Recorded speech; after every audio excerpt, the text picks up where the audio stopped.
बीती रात सिर्फ एक और रात नहीं थी। बीती रात इतिहास ने करवट ली है।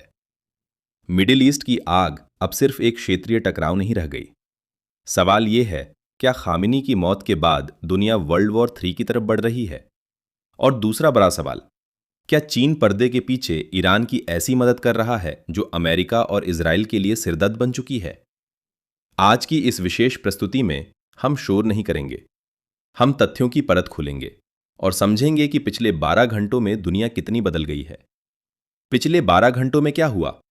डोनाल्ड ट्रंप ने कहा, यह युद्ध 4 हफ्ते चलेगा। इजराइल ने ईरान के रिहायशी इलाकों पर हमले तेज किए। स्कूल, स्टेट टेलीविजन और अस्पताल तक निशाने पर। ईरान का दावा, अमेरिकी सैन्य ठिकाने हमारे निशाने पर है। ईरानी नेतृत्व का बयान, हम लंबे युद्ध के लिए तैयार हैं। और पहली बार चीन ने ईरान से सीधी बात की। जी हां, चीन के विदेश मंत्री वांग यी ने ईरान के विदेश मंत्री सैयद अब्बास अराक्ची से फोन पर बातचीत की। चीन ने कहा वो ईरान की संप्रभुता, सुरक्षा और क्षेत्रीय अखंडता के समर्थन में खड़ा है। साथ ही अमेरिका और इजराइल से सैन्य कार्रवाई रोकने की अपील की। यह सिर्फ कूटनीति नहीं है, यह संकेत है कि खेल बड़ा हो चुका है। मार्को रूबियो का सवाल। अमेरिकी विदेश मंत्री मार्को रूबियो ने कहा, हमने ईरान पर हमला इसलिए किया क्योंकि हमें डर था कि ईरान हम पर हमला कर सकता है। यानी पहले हमला करो ताकि सामने वाला हमला न करे। लेकिन सवाल यह है, क्या ईरान बातचीत की मेज पर नहीं था? क्या वार्ता जारी नहीं थी? और अब सुप्रीम लीडर खामेनी की मौत के बाद हालात विस्फोटक हो चुके हैं। क्या ईरान जल्दी हार जाएगा? ट्रंप कह रहे हैं युद्ध 4 हफ्ते चलेगा। लेकिन क्या यह इतना आसान है? सोशल मीडिया और विश्लेषणों में दावा किया जा रहा है, ईरान हर दिन लगभग 400 ड्रोन बनाता है। उसके पास हजारों ड्रोन का स्टॉक है। हर महीने लगभग 300 बैलिस्टिक मिसाइल तैयार होती हैं।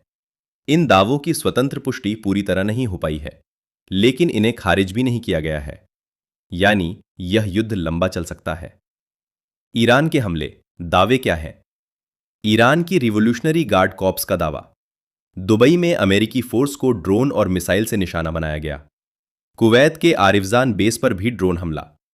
हालांकि इन दावों की अंतर्राष्ट्रीय स्तर पर स्वतंत्र पुष्टि नहीं हुई है, लेकिन एक बात साफ है, ईरान जवाब दे रहा है और लगातार दे रहा है।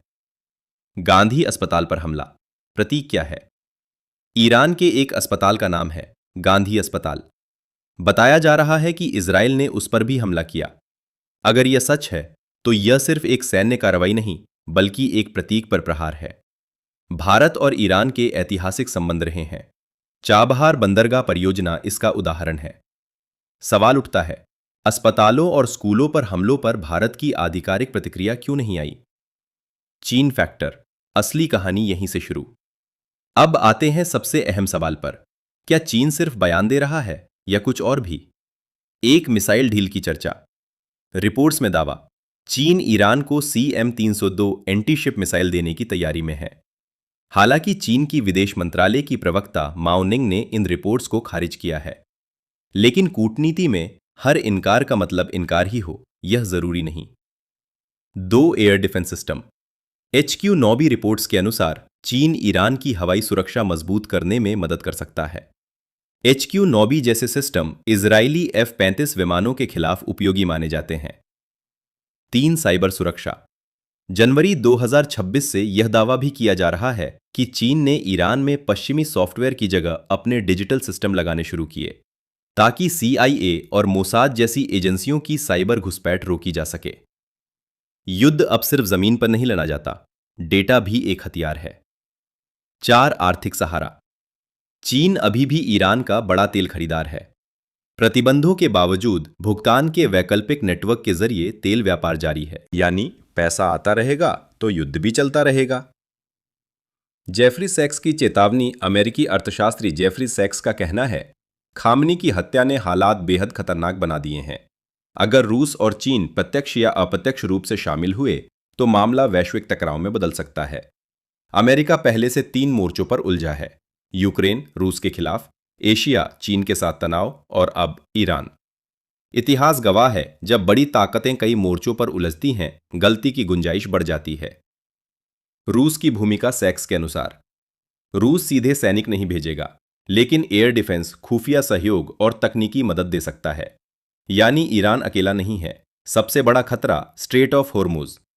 अगर स्ट्रेट ऑफ होर्मुज बंद हुआ तो दुनिया की तेल सप्लाई हिल जाएगी, तेल महंगा होगा, अर्थव्यवस्थाएं डगमगाएंगी और तब देश खुलकर पक्ष चुनेंगे।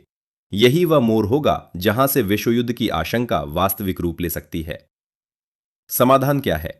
जेफली सेक्स कहते हैं, सैन्य कार्रवाई रोकिए, बातचीत पर लौटिए, ईरान परमाणु समझौते को पुनर्जीवित कीजिए और फिलिस्तीन मुद्दे का समाधान खोजिए। क्योंकि जब तक क्षेत्र में न्याय नहीं होगा, शांति टिकाऊ नहीं होगी। ईरान छोटा देश नहीं है, उसके पास मिसाइल क्षमता है, उसके पास क्षेत्रीय नेटवर्क है और अब चीन व रूस का रणनीतिक सहारा भी। अमेरिका और इजराइल के लिए यह आसान लड़ाई नहीं होगी, लेकिन क्या यह वर्ल्ड वॉर 3 बनेगा? यह इस बात पर निर्भर करेगा कि अगले कुछ हफ्तों में बौखलाहट हावी होती है या कूटनीति। दुनिया इस वक्त एक खतरनाक मोड़ पर खड़ी है और इतिहास हमेशा चेतावनी देता है, लेकिन सुनता वही है जो ठहरकर सोचता है। मैं था आपके साथ।